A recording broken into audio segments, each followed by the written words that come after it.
राष्ट्रीय जनता दल के एमएलसी ने कहा कि बिहार के उप मुख्यमंत्री शराब पीते हैं। नीतीश कुमार जी की सरकार के मंत्री ये कहते रहे कि आप लोग सूचना दें, अब तो राजद ने ही सूचना दे दिया और कार्रवाई पे लेट क्यों भाई? नीतीश कुमार जी कहां सोए हैं? जिसकी गलती है उस पर कार्रवाई करिए।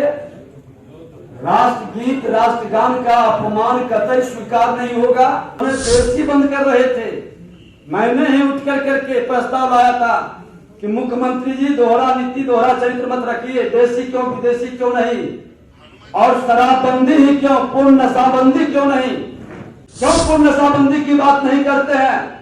सारे प्रशासन को सारे तंत्र को सिर्फ शराब पर लगाकर बाकी जहर को खुलेआम आपके माध्यम से छूट मिल रही है। हम पूर्ण नशाबंदी के पक्ष में हैं, लेकिन गरीब दलित शोषित पीड़ित तारीख के नाम पर लाखों लोगों को जेल भेजने के पक्ष में नहीं है। 2016 में बिहार में शराबबंदी कानून का पूरा इम्प्लीमेंटेशन पूरे बिहार में शुरुआत हुआ और सभी पार्टियों सत्तारूढ़ पार्टी उस समय महागठबंधन थी, हम विरोध में थे तो भी हम लोगों ने समर्थन करने का काम किया और तब से बिहार में शराबबंदी चालू है और लगभग 4 लाख से अधिक बिहार में केसेस हुए। 4,70,000 से अधिक लोगों की गिरफ्तारी हुई और मात्र 1300 लोगों पर कन्विक्शन हुआ, सजा हुआ, और उसमें से मात्र 83 ऐसे सप्लायर हैं जिन पर कार्रवाई कोर्ट के द्वारा किया गया। 83 लोग ही पूरे बिहार में सप्लायर के तौर पर जिस पर प्रशासन ने कार्रवाई किया, और रेस्ट जो लोग थे 1200 कुछ लोग, वो सारे आम नागरिक थे जिनको पीने के एवज में कन्विक्शन हुआ। तो साथियों, 6 वर्ष में नीतीश कुमार जी की शराबबंदी कानून का उपलब्धि यही है। 83 लोग ही सप्लायर पकड़े गए जिसको कन्विक्शन दिया, जिसका कि 1% भी, जितने केस हुए उसके 1% भी लोगों को सजा नहीं मिली। दूसरा है कि गोपालगंज में 2016 के सितंबर माह में हम लोगों ने उस पत्र को भी जारी किया, आप लोग को उपलब्ध भी कराया कि 16 में 12 लोगों को सितंबर माह में राज्य सरकार के द्वारा, डिस्ट्रिक्ट मजिस्ट्रेट के द्वारा 4-4 लाख रुपया मुआवजा दिया गया, और फिर अप्रैल माह में 4 लोगों को 2017 में 4-4 लाख रुपया का मुआवजा दिया गया। कल हमने देखा एक वरिष्ठ मंत्री जी ने कहा कि प्रावधान यह है कि हम जो इसमें सप्लायर होंगे उनकी संपत्ति को कुर्क करके हम राशि उपलब्ध कराएंगे। हम भी यही कर रहे हैं। भारतीय जनता पार्टी इससे अलग नहीं है। भारतीय जनता पार्टी सिर्फ ये कह रही है कि आप मानवता दिखाइए, संवेदनशील होइए। आज उस परिवार को मुआवजे की जरूरत है, सरकार एडवांस में उसको दे, और जो आप कुर्की करके संपत्ति जब्त करेंगे उसको ही, उस पैसे को ऐड कीजिए। उसमें कहीं तो मत नहीं है। भारतीय जनता पार्टी कोई आपसे अलग से डिमांड नहीं कर रही है। आपने जो कानून में प्रावधान किया है उसी के तहत उसमें राशि उपलब्ध हो। और तीसरा, कल भारतीय जनता पार्टी के तमाम शीर्ष नेतृत्व और तमाम लोगों ने देखा, और आप लोगों ने भी देखा, भारतीय जनता पार्टी का एक कार्यकर्ता देखा कि बिहार में एक स्टिंग ऑपरेशन हुआ और राष्ट्रीय जनता दल के एमएलसी ने कहा कि बिहार के उप मुख्यमंत्री शराब पीते हैं। इससे बड़ा आरोप क्या हो सकता है? कोई आम नागरिक नहीं लगा रहा, ये राष्ट्रीय जनता दल के एमएलसी लगा रहे। और कार्रवाई पे लेट क्यों भाई? नीतीश कुमार जी कहां सोए हैं? नीतीश कुमार जी जो बिहार के मुख्यमंत्री है, होम मिनिस्टर है, उनसे हम जानना चाहते हैं आपके माध्यम से कि आपके उप मुख्यमंत्री पर एक विधान परिषद के सदस्य ने आरोप लगाया है कि वो शराब पीते हैं। तो नीतीश कुमार जी को जवाब देना चाहिए कि शराब पीते हैं कि नहीं पीते हैं। और हम जरूर मांग करेंगे सरकार से कि एक एसआईटी पटना उच्च न्यायालय के नेतृत्व में गठित हो और तमाम पार्टियों के लोगों ने अपने वक्तव्य रखे। हमारे पार्टी के भी नारायण प्रसाद जी ने सच बोला है, उस सच को भी सामने आना चाहिए। राष्ट्रीय जनता दल के भी विधान परिषद के सदस्यों ने रखा है। और सबसे बड़ा जो आरोप है कि बिहार के उप मुख्यमंत्री रामबलि सिंह जी के चंद्रवंशी जी के द्वारा यह कहा गया कि बिहार के उप मुख्यमंत्री शराब पीते हैं।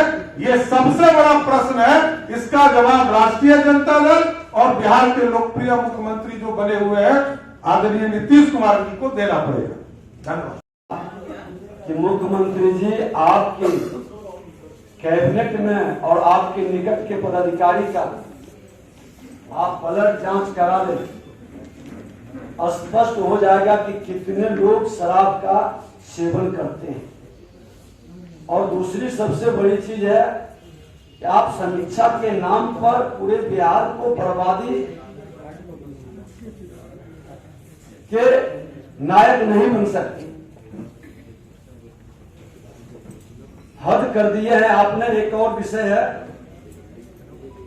कि कल विधानसभा के अंदर जो राष्ट्रगान राष्ट्रगीत लोकसभा के जिस तरह से होता है वो विधानसभा के अंदर भी प्रारंभ किया गया।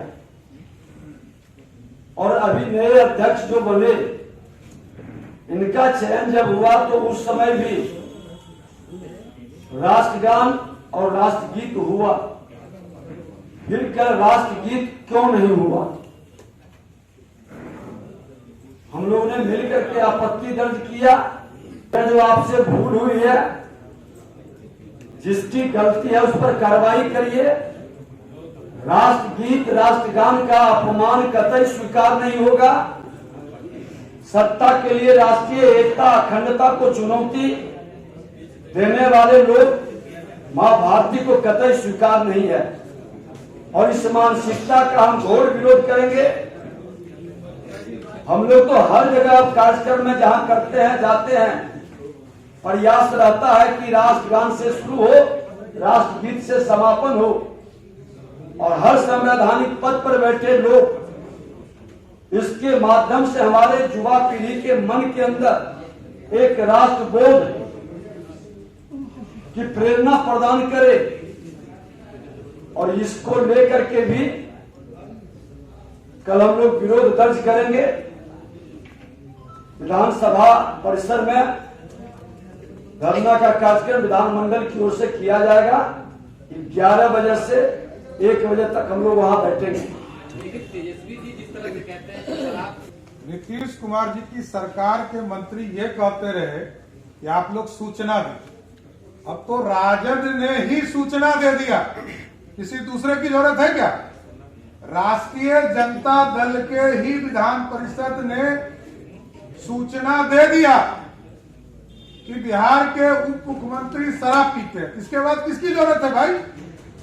हम लोगों की जरूरत है नहीं। हम लोग सिर्फ कॉल अटेंशन करा रहे कि नीतीश कुमार जी को हिम्मत है तो कार्रवाई करके दिखाए।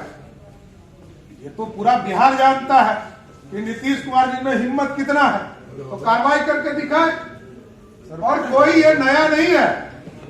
जनता दल यूनाइटेड के जो बड़े बड़े नेता उनके अगल बगल बैठते हैं, उनका भी वही हाल है।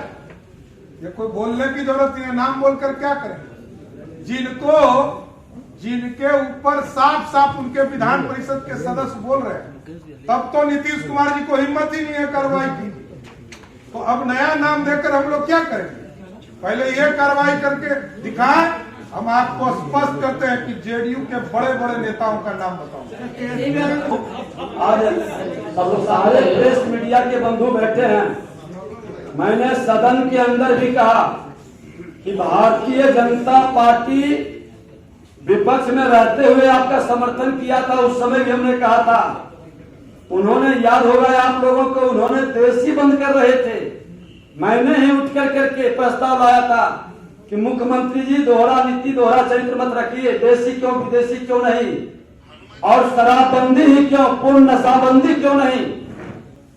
आज बिहार के अंदर हमारे नौजवानों के बीच जो पाउडर जहर गांव गांव तक पहुंच रहा है, मादक जहर हमारे नौजवानों के विद्यालय तक पहुंच रहा है।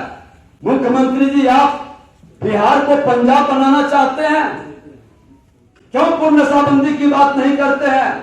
सारे प्रशासन को, सारे तंत्र को सिर्फ शराब पर लगाकर बाकी जहर को खुलेआम आपके माध्यम से छूट मिल रही है और शराब का विकल्प में ढूंढ रहा है। हम पूर्ण नशाबंदी के पक्ष में है, ये शंका सुबह न रहे। जिनकी आदत खराब है, शराब का सेवन करने वाले लोग बाएं दाएं की बात करेंगे, गोपालगंज में उम्मीदवार खड़ा करेंगे। शराब बनाने वाले फैक्ट्री के मालिक को एक शब्द क्यों नहीं, सत्ता पक्ष का किसी का जवान खुल रहा है। कई बार हमने कहा, शराब पीने वाले का बोतल के साथ जिसका फोटो निकला, वायरल हुआ कुहनी विधानसभा में, क्यों किसी का मुंह नहीं खुल रहा है? सिंडिकेट के लोग वहां बैठ करके इनके कई पदाधिकारी का बारे में हमने कहा है। क्या लगता है आप सत्ता का ही नहीं, विपक्ष का? मैं अध्यक्ष, आपको और बता दूं एक नई चीज, मैं अध्यक्ष होने के नाते पिछला जो बजट सत्र शुरू हुआ था, हमने पदाधिकारियों की बैठक में मुख्य सचिव और डीजीपी, संसदीय कार्य मंत्री भी बैठे थे। हमने कहा था सभी का ब्लड जांच करवा लीजिए, कोई नशा का सेवन करके हमारे सदन के अंदर प्रवेश नहीं करेगा। क्यों नहीं करवाए इन्होंने?